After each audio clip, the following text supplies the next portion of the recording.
If you've had to deal with a narcissist in your life, you've probably noticed that they tend to make a mountain out of a molehill. They tend to freak out over the silliest little things. And it can be really hard to predict when they're going to overreact, and it can be even harder to understand why. This can leave us walking on eggshells. It can leave us in a constant state of nervousness, never knowing when we're going to unwittingly step on the next landmine. In this video, I'm going to go over several reasons why narcissists overreact. Welcome to Looking Behind the Mirror, where we explore narcissism and take our lives back as we make sense out of nonsense. As a quick disclaimer, everything I say is based on my opinions and my personal experiences. I'm not a professional, and if you're really struggling, I encourage you to seek professional help. I am providing links below for you. There are several reasons that narcissists flip out over the stupidest little things. I think the simplest one that we can just get out of the way in the beginning here is that they're just really immature. Emotionally, they really are like toddlers in an adult's body. They really don't know how to regulate their own emotions. These really are childlike tantrums that they're throwing. And just like a toddler, these tantrums don't always make sense, and they're largely disproportionate to the actual situation, just like a toddler. So to try to understand why narcissists freak out and overreact sometimes, and sometimes they seem perfectly calm, we can wonder the same thing about a 2-year-old. Why does a 2-year-old freak out over the silliest little things sometimes, and sometimes they don't? Why is a 2-year-old's temper so hard to predict and make sense out of? It's kind of the same thing. But of course, I'm going to go a little deeper into this and explore a few more reasons that narcissists tend to fly off the handle or overreact. First reason is this is a really effective way to shut people down, making a big deal out of nothing. Maybe you are just in a situation where you need to ask them for something or correct them with something. Maybe they're helping you clean the kitchen and they're using the wrong kind of spray. I don't know. Maybe you have a granite counter and they're using the wrong kind of cleaner that doesn't go on granite, and you're just trying to tell them, oh, that's not the right cleaner. And you know, if you've ever had a narcissist do something like this, they suddenly overreact and say something like, "What? Well, fine. You don't want my help then," instead of just acting like a grown adult and taking this very mild correction to what they're doing. Narcissists do this. They just completely blow up and overreact and say something like, "Oh, so you don't want my help at all then," and then storm out of the room. Maybe they just didn't want to help you clean. I don't know. But this is a really great way to shut you down when you're just trying to express your emotions or trying to explain something they did that hurt you. Or maybe you're trying to ask them for a simple favor. Or maybe you're just trying to ask some questions to clear up something that doesn't make any sense. If they throw a tantrum, chances are you're going to back off because it's usually not worth. I can't think of very many things that are worth going through a narcissist's tantrum. So it's just a great way to make people back off and to make you stop asking questions, stop expressing yourself, stop expecting things from them. And in their imagination, it somehow solves the problem.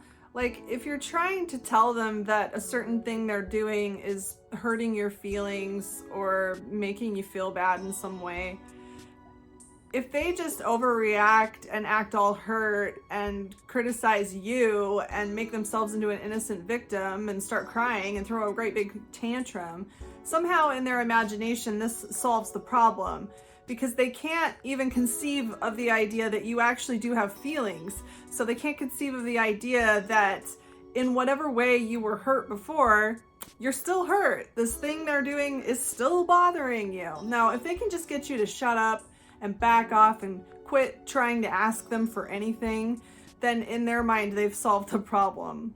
Another reason that narcissists overreact is that they take everything as a personal attack.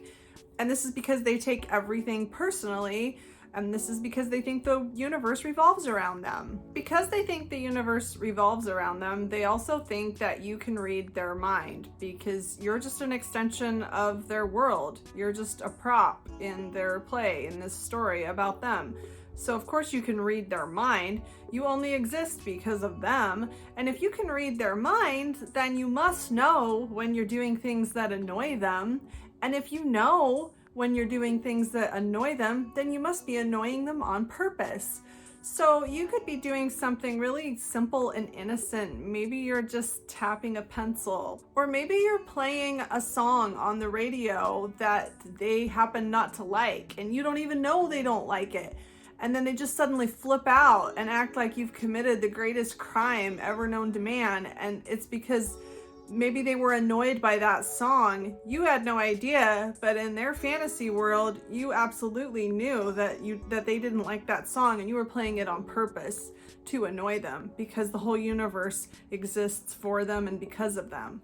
Also, because the universe revolves around them, if you like the song that they don't like, if you are playing music that they don't like, that's a personal insult because you're somehow suggesting that their taste in music is wrong, and that's a personal attack. Same thing if you have a preference for a TV show they don't like, or a color that they don't like, or whatever it is.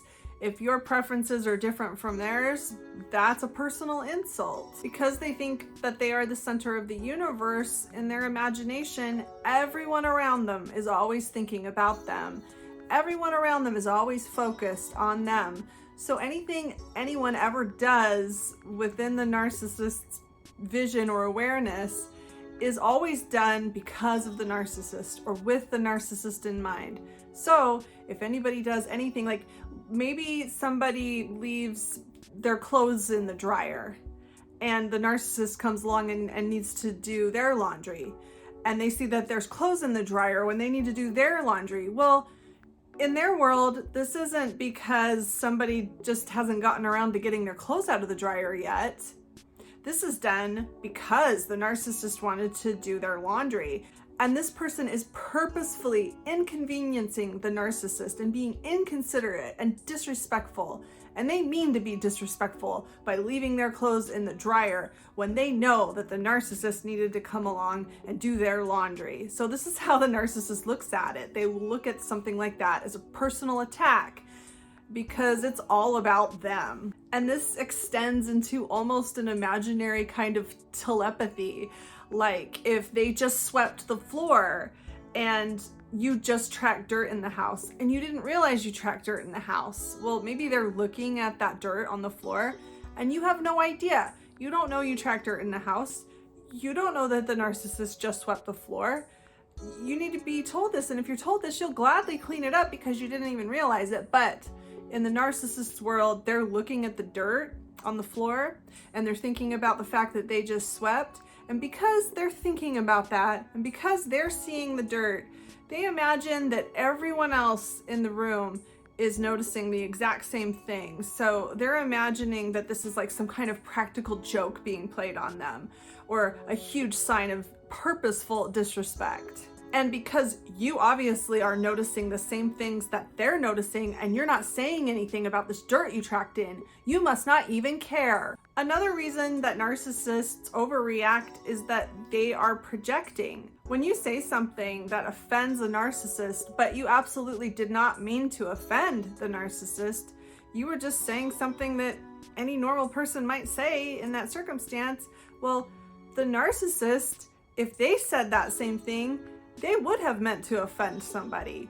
So they're projecting what they would have meant onto the things you're saying, because narcissists do mean to offend people and antagonize people and provoke people and insult people and manipulate people and hurt people. So when you say something that seems completely innocent and you don't mean anything by it, they're going to project what they would have meant by it if they had said it. And so, getting a taste of their own medicine in their imagination, I mean, what could be more infuriating than that for a narcissist to be treated the way that they know they're treating everybody else?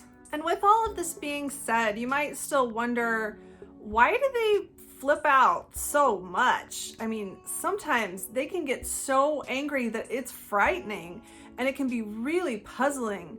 Why are they so angry? Because of some dirt tracked in the house, or because you ate a cookie out of a tin of cookies that they had? Why do they make such a huge deal? Well, when narcissists feel disrespected or insulted or like they're being taken advantage of, they feel like they're losing control, like they're handing control over to you, like you're taking control away from them. And this is really frightening to them.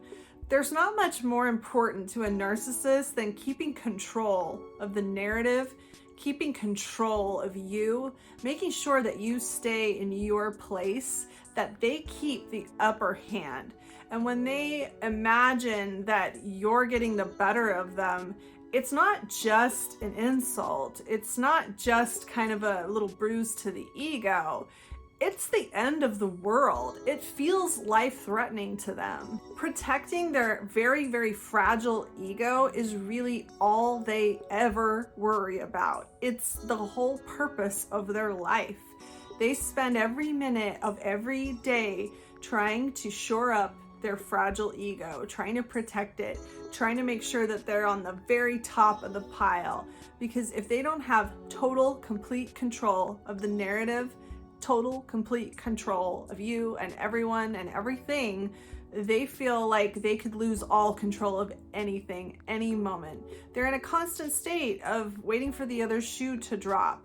And they're in a constant state of trying to keep everybody fooled, keep everybody believing in this facade that they're putting up. This isn't just a game for them. This is life. This is how they survive. They don't know how to function any other way. They don't have any real authentic way of connecting, communicating, or finding purpose in their life. This is the purpose of their life.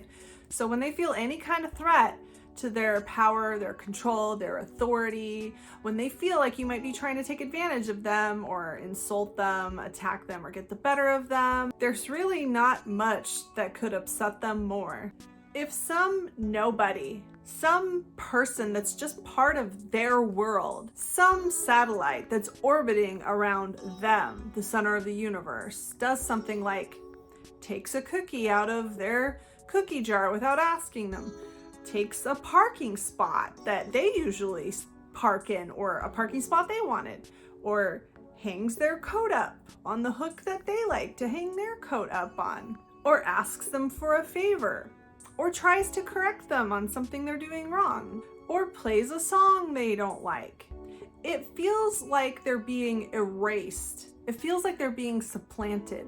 It feels like they're ceasing to exist, because if they can't keep 100% control over the narrative of what is going on in the whole entire world, their whole entire world, which is the whole entire world as far as they're concerned, they feel like they have no relevance, that they have zero importance in this world, and they might as well just cease to exist. And that's why this feels so threatening to them. Your autonomy feels threatening to them. Your opinions feel threatening. Anything that's contrary or counter to anything that they think or want or feel is a huge threat to their existence. If they aren't everything in this world, if they aren't the only thing that matters, then they might as well not matter at all. They feel like they're absolutely nothing if they aren't absolutely everything. And in that kind of a world, there's no room for you. For you to take up space means that there's no space for them. For you to matter has to mean that they don't matter at all. And that's why they make such a big deal out of the stupidest little things, because it really does feel like the end of the world to them. And like I said in the beginning, their emotions are completely out of control, and they have absolutely no more skill than a 2-year-old at regulating those emotions. I think the most important thing to understand with a narcissist's overreaction is that it's never about you. There's nothing that you've done to cause a narcissist to completely flip out. they'll blame you for it. They'll try to convince you that it's your fault, your responsibility, that if you had just not tracked dirt into the house, that they wouldn't be so upset. But on that night that they're freaking out because you tracked dirt in the house or because you hung your coat where they usually like to hang theirs, they were already upset. It has nothing to do with you. So if there's nothing else you take away from this video, I really want you to understand that you cannot control this, that no matter how carefully you walk on those eggshells, you cannot control the temper tantrums of an emotional 2-year-old. I know there are probably things you can do to kind of manage this and maybe minimize the freakouts and the tantrums, but don't ever think that you can stop this, because to think that is to also believe that you're somehow responsible for it, and you just aren't. If you're looking for a way to support my channel and you've been considering professional therapy, BetterHelp is offering a 10% discount on your first month of counseling with them if you sign up using the link below in the description. And also, if you sign up using the link below in the description, I'll get a one-time commission. So that'll help me out and it'll help you out. BetterHelp has been a really great service for me, and I recommend it for its convenience, its affordability, and how much it's actually helped me in my recovery. I hope this helps. If you like this video, give it a thumbs up and comment below any ideas you have for future videos. And don't forget to subscribe to my channel if you like this video and would like to see more like it in the future. Until next time, thanks. Bye.